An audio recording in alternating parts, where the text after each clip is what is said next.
Hello guys, welcome back to adventure with Suman. Happy Shivaratri to you guys. So story ఏంటంటే మనం final ఒక business start చేయబోతున్నాం.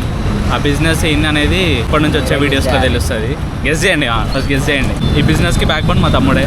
So ఇప్పుడు guess చేయండి. ఇవాళనే మన షాప్ వర్క్ స్టార్ట్ చేయడం అనేది చాలా మంచి థింగ్ అని నేను భావిస్తున్నా. వీడియో రికార్డ్ చేసినా అని అప్లోడ్ చేసి ఎడిట్ చేసే టైం దొరకలేదు. నా ఫోన్లో స్టోరేజ్ సపోర్ట్ చేస్తే ఇప్పటి నుంచి బరాబర్ పెడతా వీడియోస్. సో అదనమాట, నేను కూడా పని చేయాల్సి వచ్చింది. 30 days మణిబాయ్ నువ్వు చేసింది రికార్డ్ అయింది. మా మణిబాయ్ మధ్యలో పార్టీషన్ ఉండే, పార్టీషన్ వీకెండ్. నేనేమో చెక్కలకు టేపులు వేసి చెక్కలకు గమ్లో పెట్టిన కార్పెంటర్ పడి. మోస్ట్లీ 1.5 months మన బిజినెస్ స్టార్ట్ అవుతుంది. మీకు అప్పుడు తెలుస్తుంది, మధ్యలో మీకు తెలిసిపోతుంది అసలు ఏం బిజినెస్, వాట్ ఈస్ వాట్ అనేది. అంతవరకు స్టే ట్యూన్, సబ్స్క్రైబ్ చేసి పెట్టుకోండి. డైలీ బ్లాగ్స్ వస్తాయి ఇవాళ నుంచి. 30-45 days అయితే సాగు కొడతాం మిమ్మల్ని. Right, bye. Bye friends, like, share, subscribe to Sumanth Anna channel Adventure with Suman.